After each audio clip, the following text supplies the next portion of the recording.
ให้นาย่างเข้าไปปุ๊บหน้าอีกธงที่เจ้าว่าวหันบ่อนี่หันนะเรื่องแล้วอยู่ติเลยบอกว่าให้ขึ้นเอาไปให้พอบ้านเอาบ้านในบ้านอีกในบ้านในบ้านกับพี่อยู่เด็กเพลงในบ้านเอาอยู่พี่กับมี่อีก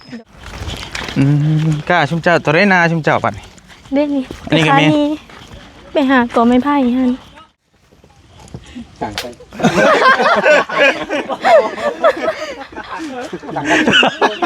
หาหน่อไม้แกงบ่เลยพอดีแล้วยังไม่ได้ถ่ายหุ่นหน้าบ่ยังบ่มีคนไทยเงินซื้อน้ำมันก็ยังบ่มี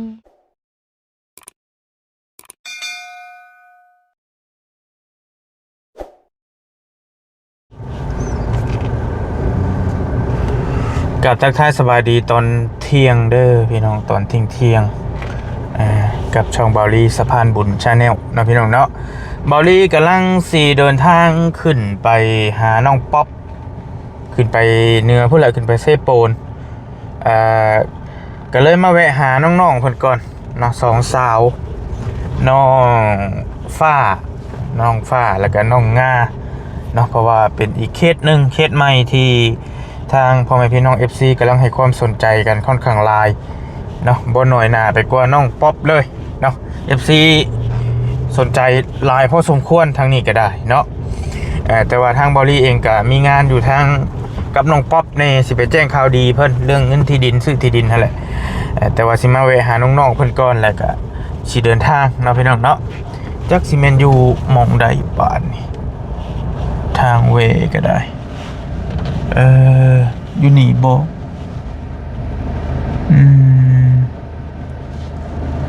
ทีมงานส่งมาหาบอกว่าน้องเพิ่นทางน้องน้องงาน้องฟ้าเพิ่นอยู่ที่ไม่ว่าซั่นพี่น้องนี่เนาะแต่บ่รีเบิ่งคือสิแม่นอยู่นี่แหละนี่แต่ว่ารถบอลี่เขาบ่ฮอดว่าซั่นได้ตามได้ยินว่าเห็นทีมงานส่งรูปให้เบิ่งคือทางเขาอยู่นี่แหละตามบอลี่เบิ่งส่งก็ได้โอ้มีงัวมีควายทางนี้ก็ได้เดี๋ยวส่งหาทีมงานก่อนพี่น้องเพราะว่าทีมงานบอกว่าน้องเพิ่นพากันมาหาหน่อไม้อยู่หน้าธงไม้อยู่ทางเขาพี่เพิ่นมีหน้า2ธงแต่ว่าจักสิเป็นหน้าพูดพ่อพูดเมพูดไผแล้วก็บ่จักมื้อก่อนหันบ่รีไปอีกธงนึงเพิ่นหน้าโคกตอนน่ะเพิ่นมีอันน่ะอยู่ใกล้ๆพี่ประชาตอนนั้นนะแต่ว่าตอนนี้เราเป็นหน้าของไผก็บ่ฮู้แหละแต่ว่าเป็นอีกธงนึงว่าซั่นเพิ่นมาหาหน่อไม้อยู่พี่ก็เลยว่าพากันมาแวะหาอยู่พี่เดี๋ยวเพิ่นสิโทรหาทีมงานก่อนโอเคพี่น้องสวัสดีเด้อน้องเด้อสวัสดีให้น้องเพิ่นน้องฟ้าเพิ่นมาหับอยู่ไทนาย่างเข้าไปปุ๊บหน้าอีกธงที่เจ้าว่าวหันบ่อนี่หันนะยุคมีไผอยู่นะหลายคนหลายคนเอาไผคือหลายแท้อาจจะหนีบไม้ก็งูแต่เขาเอาไอ้นี่มีหมู่เจ้านี่เอาเลยคือหลายคนแท้อันนี้หน้าไผตัวนี้อันนี้น่าจักเขาลืมซื้อเราเลยคนในบ้านนี้ด้วยโอเคผมกันเด้อมีแต่เอาขึ้นไปให้แล้วนะเรื่องแล้วอยู่ติบอกว่าให้ขึ้นเอาไปให้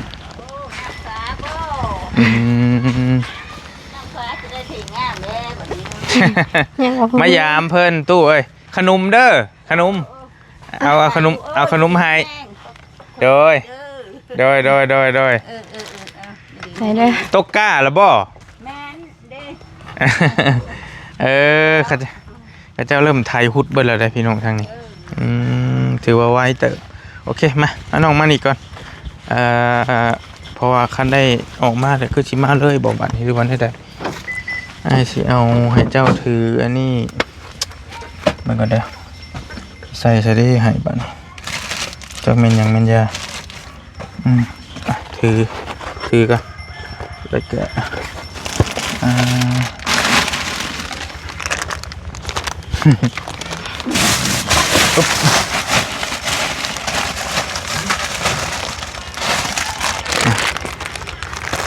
กำลังกินข้าวสิบ่หรือว่าได้ ยังบ่ได้กิน ยังไม่ทันได้กินครับ เลย ถ่าอยู่ โดยมาเอาอ้ายก่อน มาเอาไอ้ โดย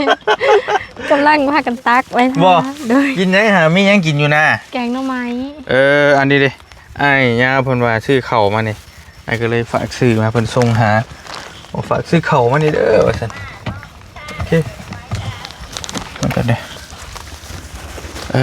ย่างไปไกลเถอะบ่เนาะ บ่ไก่ปานใด บ่ไกลปานใด โดย ประมาณ10 นาทีฮอดเนาะ โดย ฮอดบ่10 นาที ฮอด โอเคลายตาในน้อยหนึงก่อนไปได้แล้ว ไป ไป ผมมีไม้ดอกดิโอเคไปเดี๋ยวไปเตียงหน้าน้องคนก่อนโดยได้ยังกินตุ๊โดยเส้นแซ่บไปน้องฟ้าจุ๊บเจ้าหาแล้วมาแกงไหม้ที่เลยบ่เนาะ โดย โอ้คือดีแท้ อันเขาไอ้ดีว่าอยาก ไอ้ เอ้ ยั ย ง บ่แม่นไอ้ไส้นี่แหละจุเราอยากกินแกงหน่อไม้ โอ้ พากันตื่นแต่5 โมงไปหา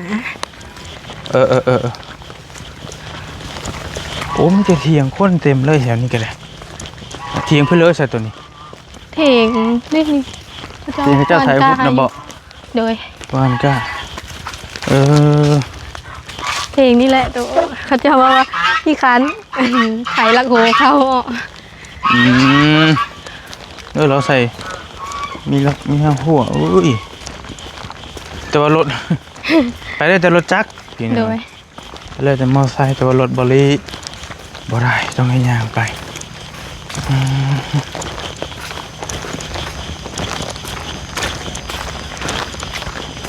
แม่นบอกเสียงเซลล์ กลายไปอีก กลายไปพูดอีก โอ้ย กลาย มันจะอยู่ใกล้ทางขึ้นดงนาขามเลย แต่เดี๋ยวนี้น้ำมันมีแล้วขึ้นบ่ได้เด่นอ่ะ โอ้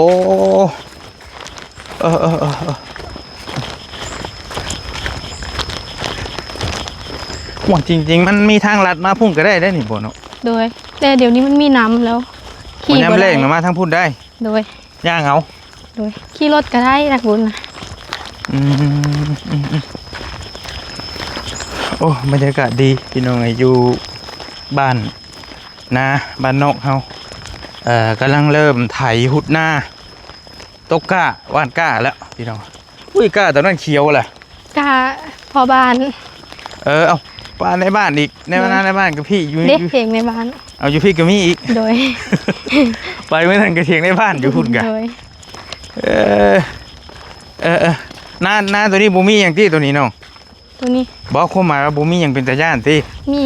ฮะ มี มีคือกันอีก อยู่หันก็มี เป็ด อยู่แถวโพยนี่ก็มี คือมีแต่ได้เป็นตาย่านในชุบเจ้านี่ ไปพูดว่าประชา แต่มัน ย่าน บ่ ประชา มันบ่ค่อยเกตปานใดอยู่นี่นะ แต่ว่าอยู่นี่ก็ธรรมดาเป็นบ่ โดย พออยู่ได้เนาะ โดย โอ้ยเมื่อยเลยมีแต่เนี่ยมึงเป็นตาย่านอันใดก็ได้วานกล้าแล้วชุบเจ้า เด็ก อันนี้กล้าชุบเจ้านี่ โดย โอ้ไพ่คือหลายคนแท้ โอ้โหเรื่องซื้อเลย ฉันเซลอยู่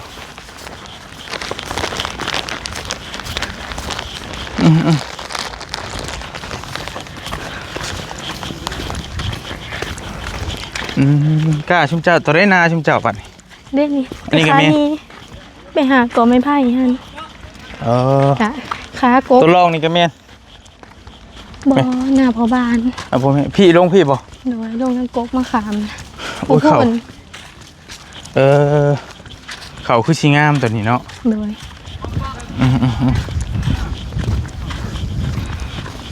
โอ้มายากเติบ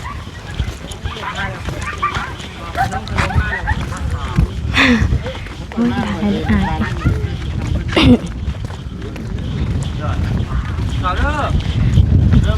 ใช่อยู่นี่ อยู่นี่เบิดเลยบ่ ได้ขอบใจได้หลายสวัสดีคือกัน เขา เป็นยัง ใช่ เราแต่เรายังบ่ได้ยินดอกเราบอกกิน เบาแก้วคือว่าอมหมวบอยู่ว่าอยู่ค่ายผู้แม่นบอกกินนี่ ถ้ากำมาหอด คุยกันอยู่นึกว่ามันอยู่ค่ายโดย บอกแล้วเลิกการเราไปมาพี่เลย กินแล้วก็ออกมาได้แล้ว ชุกหรือว่าใครนะ เจ๊ก็สิขึ้นสิเปิ้น แวะมายามน้องคนก่อนจังหน่อยสิ ขึ้นจากมืออะนาย มือ2 มือนี่แหละเวลาโบราณ จวดจ้านเนาะ โดยวันศุกร์ก็ลงมากินเรามีหมกเกาะ บ่ได้แล้วตั้งกล้องไว้ เคยกินบ่ผักดู เคยบอกว่าตัว กิน นี้ เถอะเอากินนี่ครับเบิ่งอ่ะเอาเบิ่ง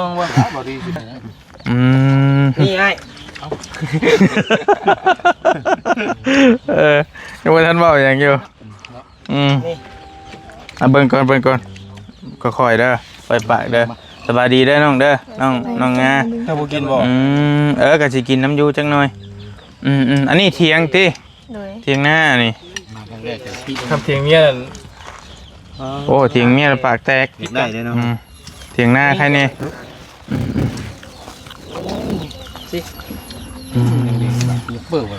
โดยสบายดีไข่ต้มเด้อไข่ต้มกูมีวาสนาได้น้ำมึง เบิ้งยังนี่นะเบิ้งยัง บ่ได้อยากได้รถ แบบใดเบิ้งฮะ เก่งนะ ขอนอกเรื่องนี่พี่น้องหน่อยนึงโอ้วีออส วีออส แม่นล่ะวีออสอันนี้ แท็กซี่ โตโยต้าวีออสโอ้เดี๋ยวจะรากาวาจะกาย ถึงหน่อยแดงอีกเด้อ แนตกปลาโอเคโอ้แต่งเครื่องเสียงบ่เฮ้ยอันนี้ ง่ายเลยครับ โอ้ยเหมาะแล้วในสงกรานต์เนาะ โดย ปาร์ตี้นี่ เบิ่งอ่ะ เอาไว้บ่ยัง เท่าไรนี่3.5เพิ่นว่า เอกสารครบ แม่ แต่งเครื่องเสียงให้พ่อม ไหวแท้ เสียงแล้วล่ะก็300,000แหละ เด้ เอาดีจัดเลย เอาเรื่องนี้บ่ยัง กันเลาะ บ่ยัง บ้านเฮามันบ่ไหวติรถเก่งเป็นแห่งยามฝนเด้นี่คันน้องนิ้วคืออยู่ในเมืองอีหลี เฮากับกันมีเงินเฮาสิซื้อเอาอยู่ เบิดเลยยอด บ่นอกบ่ยอมบ่วันนอกแล้วขาดก็ดีเลยนะ ดึงว่าเนาะเอาไม่เป็นไร แต่เงินซื้อล้อยังบ่มี เสียงว่าขนมไหมอิ่มคือกันเลย มีอยู่จะบ่รถจัง มันไม่ยากกันได้ เครื่องข้างใน นี่เต็มท้องนี่ เอาอยู่ดิเนาะประตูโอ้ยพี่น้องไงมื้อนี้ มาหลายคนแล้วเนาะไปผ่านมาเฮือนน้องน้อยกินนี่คือสมอสมีอยู่ ทางยุทธ อิ่มแล้ว ได้เงินน้อยว่าไปเอา กินแล้วอิ่มแล้ว ที่ขึ้นเฮือน มีแต่เอาพีลงเฮือน มีแต่เอาผีลงเฮือน เอาพีขึ้นเฮือน คุณอยู่ และคนในเฮือนดับตัวและกัน บ่เอาไปได้อายเขา ก็ได้ อิ่ ยิ ม นแต่เอาผีลงเฮือน ไล่ลงบ่ครับขึ้นลงเลย ป่า ไผ่แกงน้ำไม้นี่ล่ะ เสียงรวม แกงรวม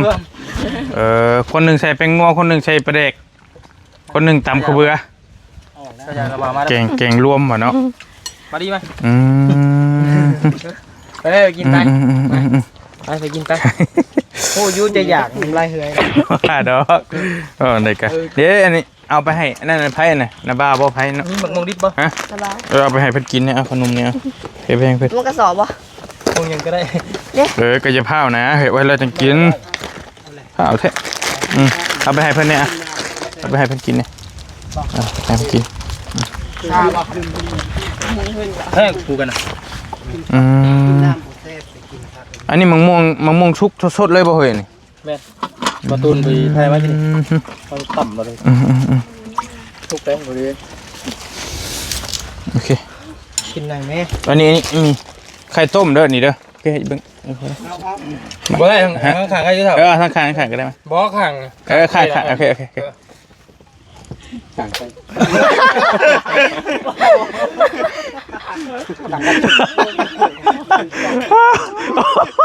เห็นแล้วเห็นเลยจะไม่ใจคอยแล้วเจ้านี่ได้คอยเห็นเจ้านี่ โอ้จะคิดเป็นเชียงไข่แตกหรือเชียงหัวกันดิปะแล้ว เข้าใจแล้ว โอ้แล้ว โอ้ มันเป็นไข่ดิบคำยุบข่อยก็สิเวทเจ้าหนี้ไปก่อนวะ เพิ่นติดหนี้ข่อยได้เฮ็ดหยังก็ยอมนะช่วงนี้เนี่ยอ่า ไอ้ป่ะ น้องนิ้วเบิ่งเลยอย่าไปเฮ็ดเด้ไอ้มายืมเงินให้หน่อยกว่าหาสิเฮ็ดบ่เลยเฮาลองมือชื่อกัน ปอคนใดบ่มีลูกบ่มีหนี้แล้วบ่ให้เฮ็ดนะไอ้ความหมายเนาะ ว่าชื่อเก่งไงนี่ที่ไอ้สิพรเดือนละแสน เฮ็ดบ่ ไอ้เฮ็ดทุบดิบไข่ดิบใช่ก็ให้ดิบ บ่กินนี่ก็บ่ไปเฮาบ่เอาแบบไข่ดิบมาป่นเนี่ยเนาะ มาแล้วครับ ปะแบบเขาเจ้าลิ้นกันนะเรียบร้อยเลยบาด ข้าวไม่ตรง ยิงตุบ อืม ยิงตุบ อืม โอ้ย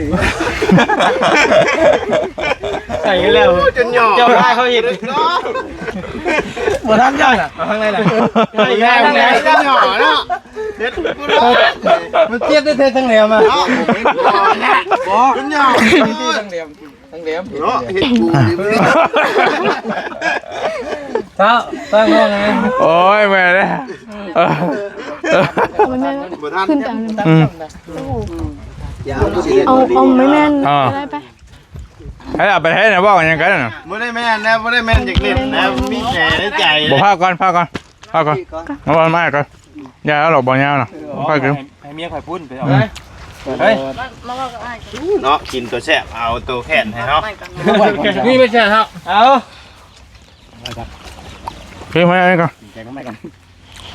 กินขนมก่อน กูเย็ดงอเถิดตัวนี้เขาหมายไว้ แนวลงตะกู้ อู้เจ็บเด้อ คนคือ เอาห่อนบุดเด้อ เจ็บเลยเดี๋ยว อยู่ว่านี่นั่นแหละหมู่วัดเอาทางนี้ตอกลงพี่เนาะ บ่โมเมนต์ หมู่วัดชัยเฮาละผักเด้อ ม่วงยังม่วงสุกบ่ม่วงดิบว่าแล้วเจ้าก็หัน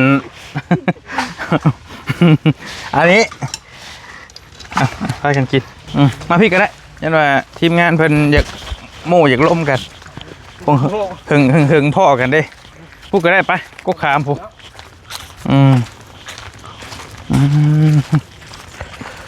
ใส่ขนมมาม่าอยู่บ่คือบอกมากิน ว่าแล้วจัง อันนี้ก็น่าเจ้าบ่อนี่น้องอันนี้ก็แม่น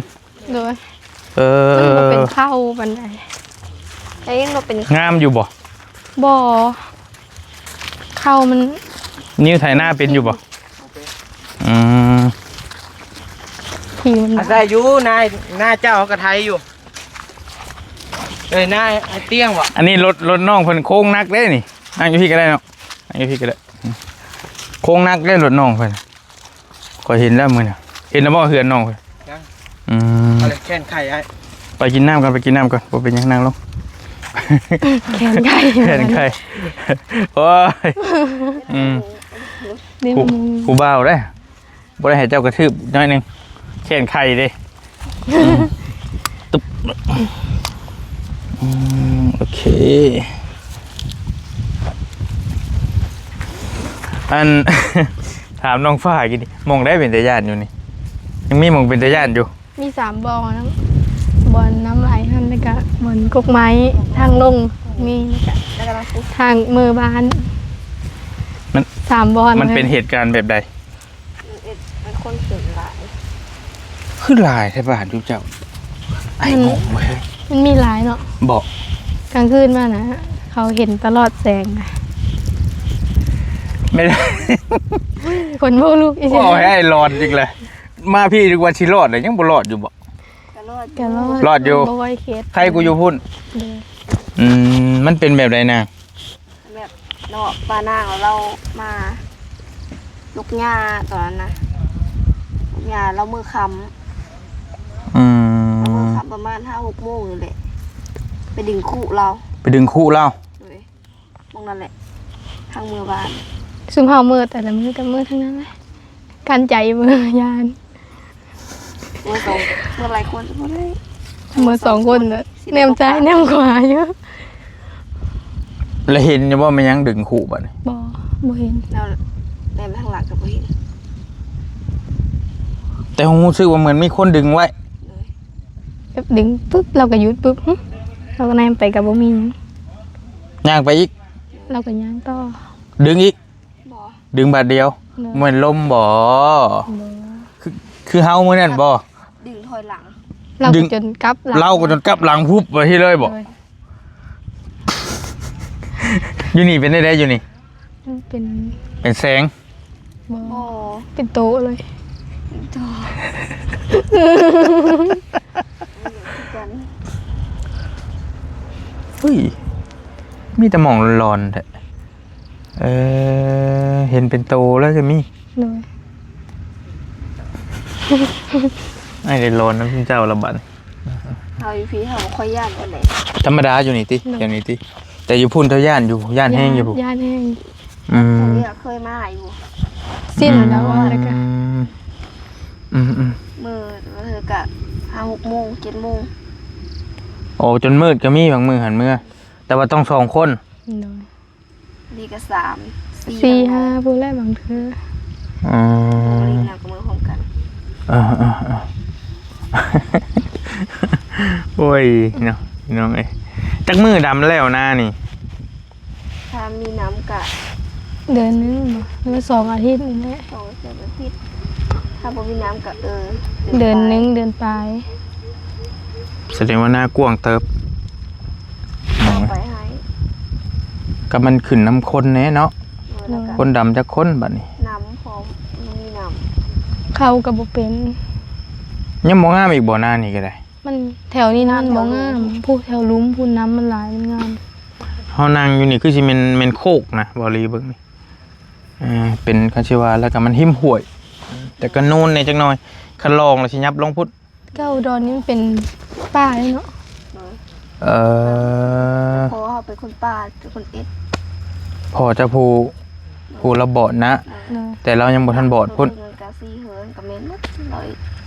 อืมโอเคก็มายามน้องๆเพิ่นอยู่หน้าอีกทงนึงว่าสันพากัน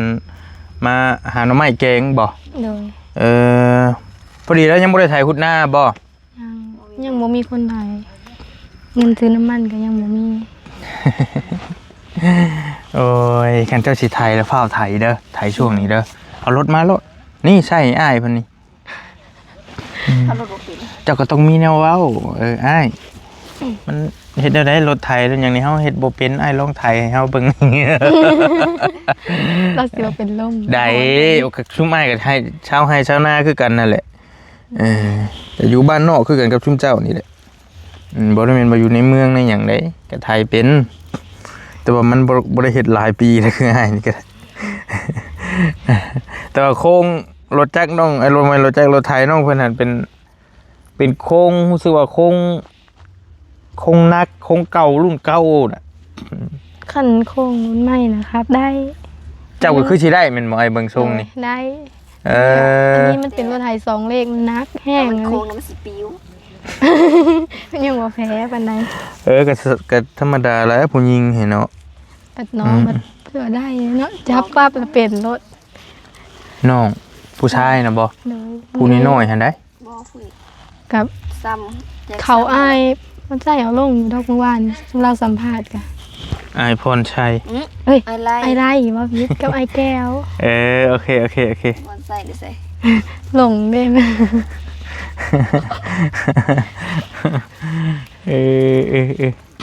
วันนี้กับน้องไปพาไปซักป่า มันยังบ่มีเงินซื้อน้ำมันอีกที่ล่ะ โดย ตายครับน้ำมันก็แพงใช่ไหมเดี๋ยวนี้พี่น้องเอ้ย แพงเลยนะ มันจะกินน้ำมันเดียวกันนั่นแหละกับรถไอ้ลิตรละ39,000ไปป่านี่แหละ40,000ซะเอาลิตรหนึ่งบัดนี้หน้าน้องเป็น2 ถุงบัดนี้2 ถุงหน้านี่ได้จักสอบเข้า ได้แต่ว่าบางปีก็ถ้าปีดีก็ได้50ปลายปีบ่ดีก็ได้40 ปีงามปีบ่ โดย แบบ มันตือภาค เข้าถึกภาคคึกภาคเบิ่งกันเด้อภาษาไทยเว้าได้ดิบัดนี้เข้า ขึ้นล่าว่ะ บ่แม่นขึ้นลาก็เว้าได้บ่แม่นบ่ขึ้นลาคล้ายๆว่าเขามันบ่เป็นหมากมันตายมันยังไปนำหั่นน่ะพี่น้อง หนาว มันเน่ามันเสียน้านั้นได้จักสอบน้าเข้าไปมื้อน่ะ เศร้าไป คันน้อยสุดก็ได้10ปลายเนาะ ก็ได้50 60นึงนะ70นะเนาะคันอยากได้กันเนาะแต่มีหน้าทงได้อีกบัดนี้ บ่มีเนาะ เจ้าเว้าไผเว้าใหม่มันเจ้าบ่ว่าคือว่าได้100ปลาย โดยบางปี บางปี โดย คันสิได้หลายก็ทงนี้และหลายๆก็หมู่เนาะ โดย เป็นหน้าลอง ก็ได้แถวลุงตอนนี้หนูเคยได้ ๆ แถวรุมมันเป็นเฮือใหญ่เลย โดยอันน่ะเป็นหน้าของไผน้องพ่อของทั้งพ่อด้วยทั้งแม่ โฮ ด้วย มเล ลาย ลง รวมทั้งไผและทั้งพ่อด้วยทั้งแม่ ทางพอ ทั้งพ่อเจ้าวันนี้ตอนนั้นหน้าไผทั้งแม่บ่ตัวนี้ น้องพอ ทั้งพ่อคือกัน หนู เอ้าบัดทั้งแม่ของแม่ใช่เจ้าดิ แม่อยู่บ้าน เราอยู่อีกบ้านหนึงแม่นบ่ หนู อ๋อบ้านใดฮึ บ้านโหย ทางแวะไปบ้านยังก็ ทางบนผางนี่ทางบนผาง สาวบ้านโพนพางโอเคอายุพุ่นบ่มีบ่เนาะมีคือกัน นี่ ทั้งเวไปทั้งไปบ้านหนองหอยหนองหยังหั่นล่ะวะ เลย โอเคเคยไปอยู่โอ้อันนี้น่ะแม่จะมาอยู่น้ำพ่อเจ้าบ่อันนี้หั่นน่ะ โดย เรามาอยู่น้ำผัวก็หมายว่าพี่น้องที่ได้เห็นหน้าอยู่บนรถสปีดนี่หลายคนก็บ่นนะพี่น้องเรื่องน้ำมันขึ้นน้ำมันเอียงต่างๆนี่แหละก็เข้าใจอยู่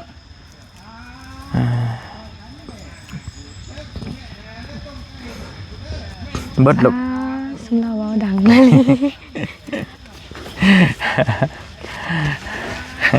เป็นนั่นดอกคันได้พ่อกันเลยมีแต่อ้ายเบิ่งก็ได้ซะสิเอาอันนี้ให้บอลลี่สิเดี๋ยวสิเดินทาง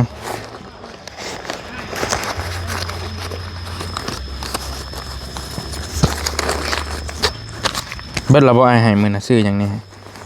โฮมไว้ยังอยู่ ยังบ่ได้ซื้อถาม โดย เฮ้ยคือดีแท้ เขาก็ให้แม่ เอาน่ะเอาให้ป้า เอ้า คือบ่เก็บเอง เขาก็เก็บเอาไว้นี่เอาไว้ซื้อ แม่ คันสิเก็บไว้เดี๋ยวก็ยังเมดแล้วก็ยังบ่มี บอลี่ให้น้องเพิ่นคนละ50,000พี่น้องก็บ่ได้ให้หลวงให้หลายดอกมื้อนั้นก็คันได้หลายๆนะอยากซื้อหยัง หมู โหเป็นก่อน กันมันบ่มีก็เอาไว้ซื้อแนวกินให้น้อง เป็นนี่มันเจ็บปิ่น ไปซื้อโทรศัพท์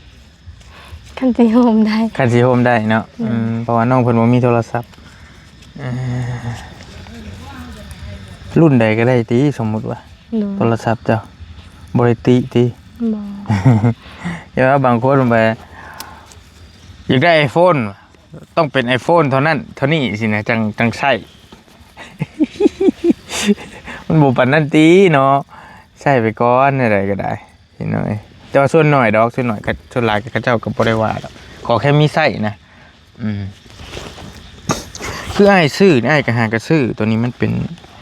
อันนี้บริซื้อกับถามว่าแพงบริถึกมีบริซื้อหาก็ซื้อวังนึงนี่ได้วังให้พี่น้องเบิ่งก่อนหน่อยนึง2 ล้านพี่น้องบริซื้อSamsung A07 ก็โอเคได้ลิ้นดีอยู่เลยโอเคอยู่เบิ่งแค่น้องเบิ่งก็ซื้อมือหนึ่งให้แหละอยู่ในห้างเปื้อน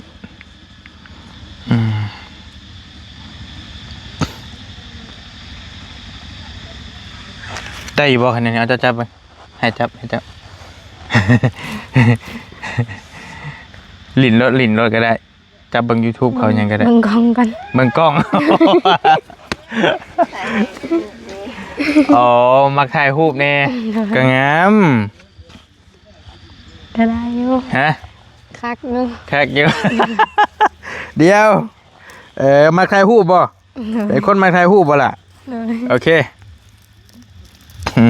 โทรศัพท์ยังก็ได้คะแนนกล้องงามเอานะ โอ้มักกล้องพอแค่กล้องงามเบิ่งกันเด้อให้ขอโทษเด้อ1 2 3 ถ้าว่าให้งามอีหลีก็ ก็งามแต่ ก็บ่งามเลยเอาแต่เจ้าเบิ่งไอ้ว่ามันก็โอเคได้สำนี้หั่นได้เอาเบิ่งก่อน ก็ซ้ำกล้อง iPhone แล้วเนาะ จำกล้อง iPhone งามบ่ โดย เออง ามกว่ากล้อง iPhone ได้บ่สำนี้ได้บ่ โดย ได้เนาะ งามกว่ากองเขาอีก งามกว่ากล้องเลยไอ้ว่ามันก็เจ็มแล้วได้สำนี้ก็ได้โอเคพี่น้องถ้าให้งามอีหลีต้องตัวนี้แหละนี่ตัวไอไลท์อยู่นี่ อย่างนั้น ฮะ โทรศัพท์นี่ นี่ตัวนี้งามเบิ่งขี้ใหญ่เบิ่งอันนี้ก็ Samsung คือกันแต่ว่าเป็น Samsung S23 S23 Ultra เบิ่งสิให้ถ่ายให้เบิ่งกันได้1 2 3โอเค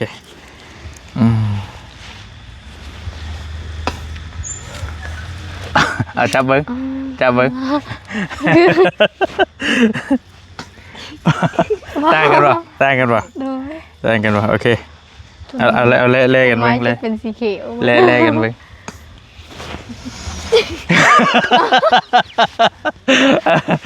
สภาพเลย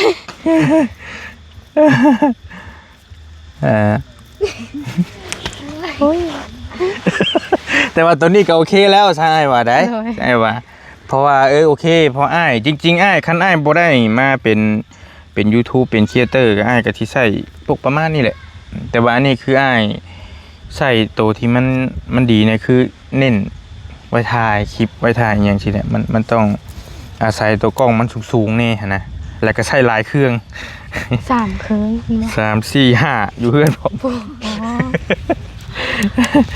อ มีโทรศัพท์เก่านี่อย่างนี้ฮะนะมันต้องใส่เครื่องใดกับป้าบ่ได้จะเข้าใจอยู่ไอ้ก็ซื้อมือสองดอกบ่ได้เป็นมือใหม่ทำได้มือสองราคามันก็โหดโพดตัวได้ซ้ำนี่ให้น้องๆเพิ่นก็โอเคแล้วงามอยู่พี่น้องโอเคอ่ะบ่ซันว่าสิเด้ออ่ะไอ้ให้จะไปซื้อหยังก็ได้เด้อ เข้า เป็น ใจเลย เงินอ้ายเองนี่แหละ ความแข็งแรง โดยเอาคนละใบเอารถที่ซื้อหยังก็ได้สั่งไอ้ายเบิ่งฟังเบิ่งก่อนกันว่ามันได้ก็สิซื้อมาให้โทรศัพท์กันนะก็ว่ามันสิมี จริงๆมันก็บ่ได้แพงปานใดดอกพี่น้อง2 ล้านทุนถ่วนนี่ก็ได้แหละแต่ว่าความจำก็บ่อยากหลายไปได้เด้ตัวนี้แต่ว่าความจำหลายนี่ก็ประมาณ2 ล้านปลายนะมักเป็นคนมักถ่ายรูปแม่นบ่ โดย ความจำ60 ปลายนึงบ่ได้ดีเก็บได้บ่หลายดอกใส่แมมเอาได้อยู่เพิ่มแมมเอาแมมมาริการเอาได้อยู่ความจำเครื่องดีกับบ่หลายบ่ได้ใช้โทรศัพท์มาจักปีเลยเนาะ 3 ปีแล้ว 3 ปีเลยอยู่ได้ แต่ดินน้ำน้อง น้องเจ้าผัดมี เลยเอาโทรศัพท์เก่าแม่นะ โทรศัพท์ไม่ได้ใช้ของน้องจ้ะ โทรศัพท์แม่ ของแม่ เลย แต่เจ้าก็บ่ญาติน้องให้น้องลิศ มันก็มีบาทญาติบาทบ่ญาติ เข้าใจ แบบรุ่นรับของเฮาเลยแหละ เข้าใจอยู่เพราะว่าเด็กน้อยสำหรับกำลังอยากลิ้นได้บัดนี้เฮาใหญ่แล้วเฮายังมาพออดได้นี่พี่น้อยก็บ่ว่าเถาะผู้ว่าผู้ใหญ่ผู้น้อย คนเฮาซุมื้อนี่เข้าห้องน้ำก็ถือเขาแม่นบ่ โลกโซเชียลมันเป้ามาเฮงพี่น้องคนสังคมก้มหน้าเพิ่นว่าเดี๋ยวไปทางใดก็ก้มหน้าลิ้นแต่โทรศัพท์อยู่หั่นแหละก็ค่อยเก็บค่อยกำไปเนาะก็ล้าน2 ล้านแต่ว่าเงินล้าน2 ล้านนี่ก็สำหรับบางคนมันก็หายากสำหรับบางคนก็หาง่ายสำหรับบางคนก็มื้อเดียวบ่พอมื้อก็ได้เงินล้าน1 2 ล้านแต่บางคนก็เป็นเดือนเป็นปีก็บ่ได้ก็มีนะแต่ว่าของน้องเพิ่นนี่ก็มีอยู่บ่รีเบิ่งอยู่มื้อนั้นแต่ว่าก็เก่าแตกไปแล้ว แตก จอแตกไปเลยของอีหลาเพิ่นนี่ก็ได้จักสิอยู่ฮ้อนมื้อใดถ้าว่าเจอบังเอิญแบบไปเปียกฝนไปอย่างนี้ว่ายังเรียบร้อยเนาะน้ำซึมเข้าโทรศัพท์เจ้าหั่นก็ได้ นี่ก็ประหยัดลิ้นอยู่ ประหยัดลิ้น แต่ใส่งานหลายก็อ้ายอย่ายันมันยันมันนอกมันหยังเนาะยันบ่รอดคือกัน ตุย จะมันตุย พี่น้องเห็นแล้วติคลิปตัวเองเห็นแล้วติ เห็นแล้ว ตัวเอง เห็นในช่อง ตัว ไผ เองอยู่ น้อง เห็น เอาละกะ ซอง เห็นในช่องไอ้ ไล่ เอาไว้ได้ แล้วก็เบาแก้วแล้วก็เบาตา บ่ตา ตาเด้อ ตา แล้วก็เบาตัวขับรถ บ่ คันใหญ่ๆนั่นเขาลืม ขับร ซื้ ถ อ คัน แล้ว นี้บ่นิ้วน่ะ เด้อ ผู้บ่าวน่ะยังเป็นผู้บ่าวอยู่ อันน่ะอ่านอยู่บ่อ่านคอมเมนต์อยู่บ่ อ่าน อยู่เน็ตเพิ่นว่าแนวใดนี่ ทำบ่ตื้อ หลายอย่างดีอยู่บ่ล่ะเป็นแนวโน้มที่มันดีอยู่บ่ ดีอยู่ บ่ได้ พอได้อยู่ อ่านบ่อยากเมิดแล้วมันหลาย หลายคนเบิ่งหลายนะจนอึ้งเลย จนอึ้ง คนเบิ่งหลายบ่ เลย อืมนี่หน่อยมันเบิ่งสิเห็นจักหมื่นคลิปแรกบริทานก็40,000บ่40,000กว่าๆนี่แหละแต่คอมเมนต์บ่ฮู้เท่าใดละโดยรวมแล้วก็โอเคเพิ่นก็กระบาบชุ่มเจ้าหั่นแหละเพิ่นก็ติดตามก็เพิ่นว่ากระบาบทั้งสองนะเพราะว่าผู้นี้ก็พ่อแม่แยกทางกันน้องฟ้านี่ก็ผู้นี้ก็มีพ่อก็ซัมบ่มีนะบ่แม่นบอกขออนุญาตนํเพราะว่าเราเฮ็ดหยังบ่ได้แม่นแล้วเนาะเพราะเฮ็ดหยังบ่ได้เลยเด้พี่น้องแม้แต่เฮาเว้าเองนี่ก็คันคนสิด่าสิปล่อยแล้วนี่ก็ด่าไปเถอะด่าแบบไกลๆหั่นน่ะบ่ได้ยินนะซื่อๆอยู่แหละพี่น้องมันก็มันความทุกข์มันมีไปคนละแบบก็ลีตนน้องๆอยู่ก็จักสิเฮ็ดแนวใดแต่ว่าความปรารถนาของน้องๆเพิ่นนี่ก็อยากให้พ่อหันดีผู้นี้อยากให้พ่อหันอย่างน้อยก็เห็นจ้ะจังบ่เห็นก็ได้ยินเสียงก็ยังไข้แน่นะเฮาเว้าไกลๆนี่เราได้ยินก็ยังไข้แต่ว่าอย่างน้อยก็อยากให้เห็นพู้นแหละดีกว่าพี่น้องเอ้ยหูก็ให้มันดีข้างนึงซะตาก็ให้เห็นหน่วยนึงก็ยังไข้อยู่เนาะนี่รถมืดเบิดเลยพี่น้องเอ้ยโอ้ยจักสิว่าแนวใดก็มาเบิ่งน้องๆเพิ่นแต่เฮือนก็เห็นนั่นแหละแต่บ่รีบไปเบิ่งไปถ่ายกลางคืนมื้อน่ะแต่ว่าเฮือนสภาพก็ยังบ่อันนี้ปานใดดอกยังบ่ได้โอเคปานใดฝนตกก็ยังหัวยังเอียงอยู่หลายอย่างไปมีแต่นั้นแหละเด้อน้องเด้ออ้ายสิขึ้นอ้ายสิไปเวียกก่อนก็เลยมาแวะหาปลอดภัยเด้อ ขอบใจหลายๆอย่าไปคุยน้ำอ้ายๆเพิ่นจุ่มเจ้าก็ได้บัดนี้ประมาณ2 มื้อ 3 มื้อแล้วอ้ายสิอาจจะได้มาหา 3-4 มื้อประมาณนี้แหละ โดย เด้อเอาอยู่ดีมีแฮงเด้อน้องเด้อโดยบ่ได้เมื่อยติ เพราะว่าทีมงานยังอีกหลายคนนะทีมงานนะทั้งเบิดมันก็ประมาณ10 ปลายคน ก็คือไอ้ว่าแล้วอดเว้าน้ำเพิ่นเด้อก็บ่มีหยังดอกเพิ่นมายามหั่นแหละเพิ่นมายามเพิ่นเอาของฝากของต้อนมานั่งคุยน้ำเพิ่นก็บ่ได้มีหยังหลายดอกเพิ่นอยากซอยชุมเจ้าหั่นแหละมาซอยชุมเจ้าหั่นแหละแต่ว่าจักสิซอยได้ซำใดก็เบิ่งไปนํกันเนาะตัวนี้ก็ได้ไปหาไอ้เพิ่นบัดนี้ไปโอเคพี่น้องบอลี่ก็ขอโตสิเดินทางก่อนบัดนี้มาคุยน้ำสองสาวเพิ่นก็เป็นเคสหนึ่งที่พ่อแม่พี่น้องกำลังให้ความสนใจกันค่อนข้างหลายและก็ติดตามเคสน้องเพิ่นอยู่ณตอนนี้เนาะพี่น้องเนาะเอาอยู่ดีมีแฮงโชคมาได้ก็ฝากน้องๆเพิ่นแน่น้องฟ้าน้องงาน้องฟ้าหันพ่อแม่แยกทางกันแล้วก็น้องงาหันก็มีพ่ออยู่แต่ว่าพ่อนี่หูหนวกตาบอดแต่ก็มีแม่เราก็โอเคสมบูรณ์แต่ว่าก็เฮือนซ่านครอบครัวก็รู้สึกว่าขาดเคินหลายอย่างให้หน้าตะกร้านั้นมีพอมีน้องเพิ่นก็บ่ได้ตัวบ่ได้อำเฮือนซ่านก็ฝนตกมาหลังคาหัวว่าซั่นเนาะอันใดๆก็ฝากน้องๆเพิ่นแน่บ๊ายบายพี่น้องเด้อ